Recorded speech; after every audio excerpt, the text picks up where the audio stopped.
만약 여러분이 취직을 위해서 면접을 본다고 가정해 보시기 바랍니다. 면접을 보는데 면접관이 만약 이렇게 질문을 합니다. 무슨 일이든지 할 수 있겠습니까? 무슨 일을 맡겨도 할 수 있겠습니까? 이런 질문을 하면 여러분은 뭐라고 대답을 하시겠습니까? 실제로 제가 입사할 때 면접관이 저에게 물어봤던 질문입니다. 좀 오래된 얘기죠. 자, 이렇게 질문을 했을 때 뭐라고 대답을 하시겠습니까? 1번, 아니요, 저는 제가 하고 싶은 일만 하겠습니다. 이렇게 대답을 하시겠습니까? 아니면 2번, 무슨 일이든지 맡겨만 주시면 하겠습니다. 제가 뭐라고 대답을 했을까요? 여러분의 상상에 맡기고 아무튼 그때 합격을 해서 직장 생활을 시작했었습니다. 자, 무슨 일이든지 맡기면 열심히 하겠다, 이런 자세는 참 좋은 자세입니다. 그런데 실제 상황이 되면 좀 달라질 수도 있겠죠. 합격하기 전에는 무슨 일이든지 하겠다 했는데 합격하고 나면 생각이 바뀔 수도 있습니다. 말은 그렇게 하지만 실제로 일을 시키면 좀 뭔가 다르게 반응할 수도 있습니다. 특히 만약 내가 하고 싶지 않은 일을 시킨다, 이러면 좀 고민이 많아질 수도 있습니다. 또는 내가 할 수 없는 일, 나에게 도움이 되지 않는 일, 게다가 만약에 나에게 손해가 되는 일을 시킨다, 이러면 처음과는 좀 생각이 바뀔 수도 있을 겁니다. 처음에는 무슨 일이든지 하겠다고 했는데 이제는 일단 내가 좀 살고 보자, 이렇게 바뀔 수도 있습니다. 말하자면 오늘 본문에서는 나에게 손해가 되는 일을 제안합니다.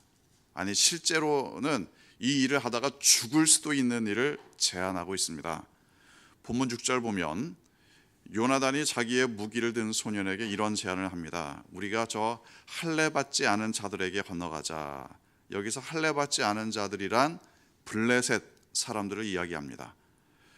이것 자체는 무슨 일인지 잘 모를 수도 있습니다. 그런데 요나단이 이렇게 말하죠. 6절 마지막 부분을 보면 여호와의 구원은 사람의 많고 적음에 달리지 아니하였느니라. 참 좋은 말씀 같습니다. 그런데 지금 문맥을 잘 보면 객관적으로 볼 때 요나단은 지금 제정신이 아닙니다. 블레셋 군대가 지금 얼마나 많이 있느냐? 대략 적어도 3만 6천 명 이상입니다. 그러면 이스라엘 군대는 지금 몇 명 있느냐? 대략 600명 정도입니다. 게다가 당시에 블레셋 군대는 철제 무기로 무장하고 있었고 이스라엘 군대는 한마디로 무기라고 할 만한 게 없습니다. 그냥 곡괭이, 낫 이런 거 들고 싸우러 나와 있습니다. 상대가 되지 않는데 게다가 지금 현재는 요나단과 요나단의 무기를 든 자 2명만이 블레셋 군대 앞에 있습니다. 제정신이 아니죠. 그러니까 만약 우리의 구역 모임, 우리의 교회의 어떤 특정한 모임에 사람들이 적게 모였을 때 두세 사람이 모인 곳에 예수님이 함께 하신다고 하셨으니까 소수가 모였어도 우리가 하나님께 잘 모임도 갖고 하나님 앞에 신실한 마음으로 살아가자, 그렇게 할 수도 있습니다. 그런데 그게 아니라 아주 적은 숫자로 나갔다가 죽을 수도 있는 상황입니다. 제정신이 아닙니다. 적은 숫자로 뭔가 해야 된다, 이거 참 쉽지 않은 일인데 적은 숫자로 나갔다가 그 정도가 아니라 죽을 수도 있는 상황, 이게 요나단과 요나단의 무기 맡은 사람이 처한 상황입니다. 어떤 일이든지 하겠다, 이런 이야기가 나오기가 참 힘든 상황입니다. 그런데 요나단도 제정신이 아니지만 요나단의 무기를 맡은 사람도 거의 제정신이 아닙니다. 7절 보면 요나단이 그렇게 얘기하면, 객관적으로 볼 때 요나단이 그렇게 얘기하면 말렸어야 합니다. 지금 보이지 않습니까? 상대가 안 되지 않습니까? 이 제정신이라면은 말렸어야 정상일 겁니다. 그런데 7절 보면 무기된 자가 이렇게 이야기하죠. 당신의 마음에 있는 대로 다 행하여 앞서가소서. 내가 따르겠나이다. 무슨 일이든지 하겠다. 정말 요나단이나 요나단의 무기 맡은 사람이나 제정신이 아닙니다. 요나단의 무기 맡은 사람도 할 수 없는 일을 놓고 하겠다는 의기투합을 합니다. 게다가 정말 싸울지 말지 결정하는 과정도 이상하기만 합니다. 요나단이 이 무기 맡은 사람에게 이렇게 이야기하죠. 만약 우리가 블레셋 군대에 가까이 갔는데 블레셋 사람들이 이리 올라와라 하면은 그게 하나님이 우리에게 주신 사인으로 알고 싸우러 나가자. 그리고 그 블레셋 사람들이 올라오지 마라 하면은 뭐 하나님의 사인이 아닌 것으로 알고 우리 좀 기다려 보자. 이렇게 이야기를 합니다. 자, 이렇게 분별한다는 것 자체도 좀 이상합니다. 하나님의 뜻이면 하나님의 뜻이지 왜 블레셋 군대의 이야기를 들어야 합니까? 이것도 이상합니다. 그럼에도 불구하고 블레셋 군대가 이 요나단과 요나단의 무기 맡은 자에게 이렇게 말합니다. 12절 중반부를 보면 우리에게로 올라오라. 너희에게 보여줄 것이 있다. 그러니까 우리식으로 말하자면 이런 거죠. 일로 와봐. 한번 맛 좀 보여줄까? 이런 식의 표현을 하고 있습니다. 이때 이 이야기를 요나단과 요나단의 무기 맡은 자는 하나님의 음성으로 듣습니다. 전쟁에 나아가고 이 두 명이서 엄청난 전과를 올립니다. 14절 말씀 보면 요나단과 무기 든 자가 반나절 가리 땅 안에서 처음으로 쳐 죽인 자가 20명이다.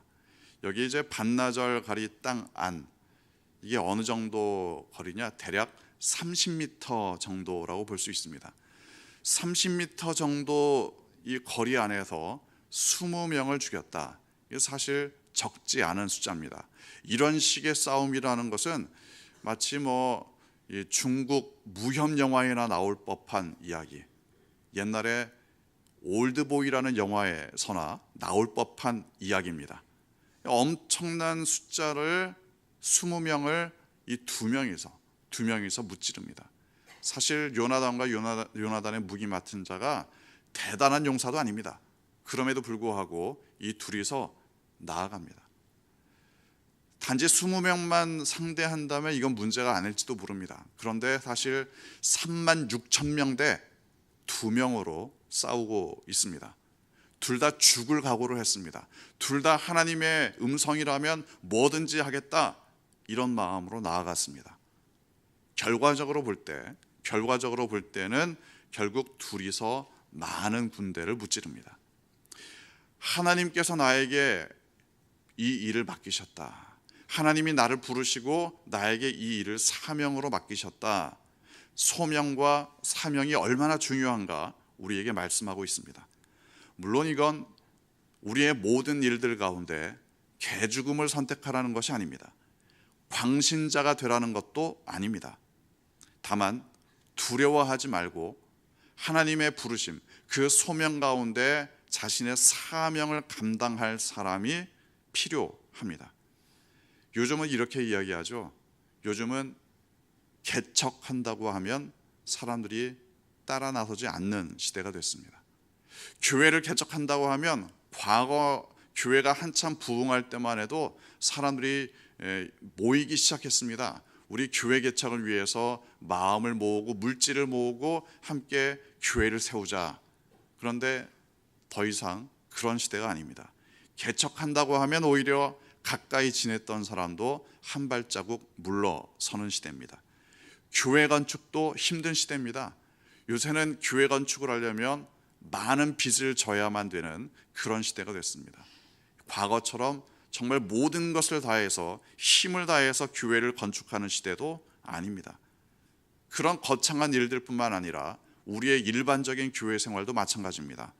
교회에서 봉사하고 교회에서 훈련받고 또 교회의 어떤 특정한 사역을 위해서 시간을 내고 이런 정도를 위해서도 헌신하지 않는 시대입니다.